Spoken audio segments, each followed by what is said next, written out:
I'm delighted to be back in the studio with Michael Gerber, Mr. E-Myth, guru, god of small business, founder of the Dreaming Room and countless other things besides. Michael, welcome.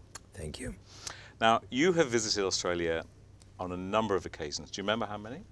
9. 9? Okay, you are counting. I made that up. Oh. Yes.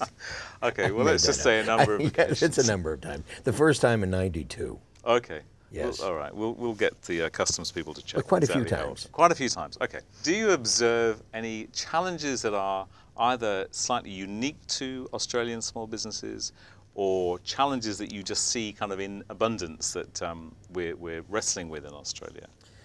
Actually not. Okay, well, thank you for coming.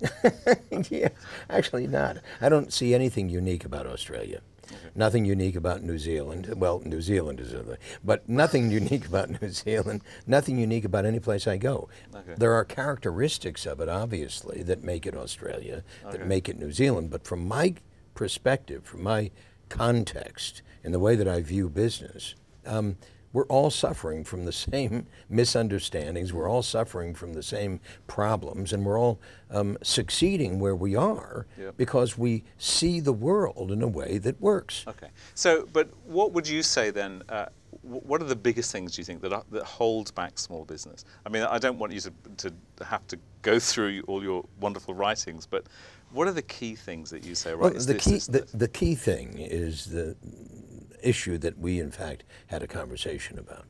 And that is that people in Australia, in business, are mainly sole proprietors or self-employed. The vast majority of companies in Australia are single individuals, about with 70%. Perhaps 1 or 2 or 3.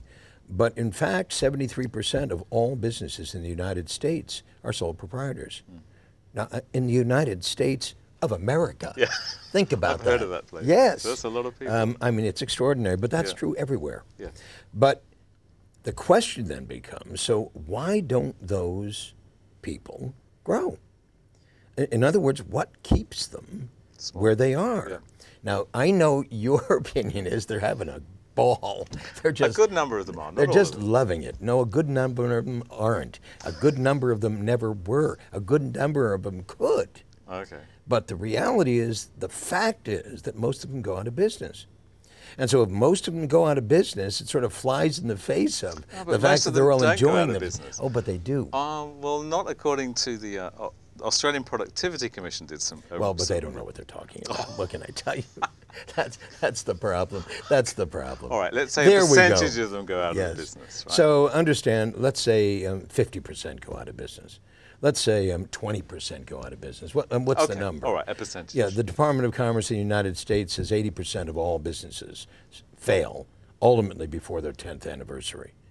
Now, that's in the U.S. Okay. So let's assume everybody here is really, really, really, really, really good at what they do. Okay. And let's just say half of them go out of business. All right. Okay, but do you have any idea what 50% failure rate actually means economically to the people who try and fail? It is a profoundly, profoundly disturbing experience. Because what do they do next? What they do next is start all over again. Now, they start all over again to go into business again, meaning they start all over again going out to do something else, because the belief is that it was what I did that didn't work. So I'll do something else, and that will work. And they didn't understand it wasn't that at all. It was how they did what they did. Yeah, okay. Okay, so you basically see, this is good, so you see a commonality, you see no distinction between nations at all, really? Well, no, we've worked in 145 countries, in every industry. We work with every kind of business imaginable, in every stage, infancy, adolescence, maturity, every imaginable kind of business, selling every imaginable kind of product, and over and over and over again, experience this consistency, which is the incongruity between what somebody believes a business is and what it actually is. All right, let me ask you then. Yes. Guru, Mr. Small Businessman, what keeps you awake at night? Come on, there must be something in your business that you're not doing as well as you'd like? What is it? Oh, name it.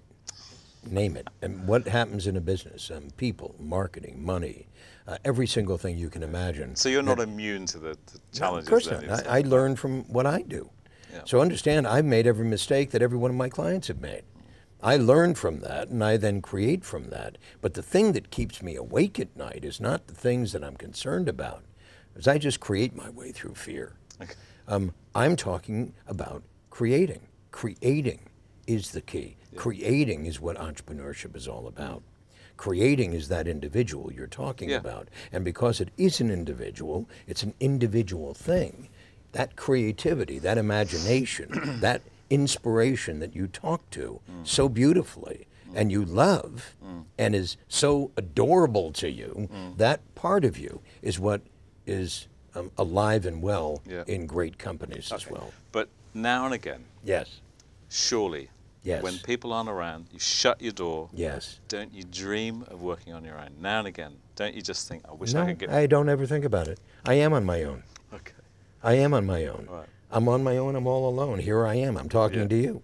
I mean, I am a technician suffering from an entrepreneurial seizure, but I'm an entrepreneur. Yeah. And so understand, all of this comes out through me in some way and expresses itself. But because it expresses itself in a form that can enable others to do what I can imagine being done, I get great joy from it as it creates without me there.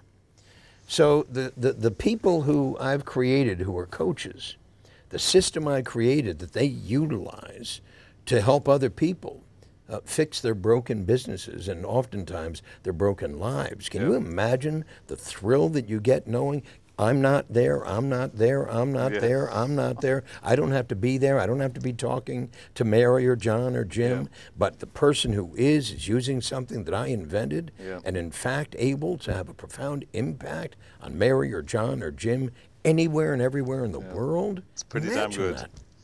Michael, fantastic to talk to you. Thank you. Inspirational and enjoyable. Thank you. See you again. Thank you.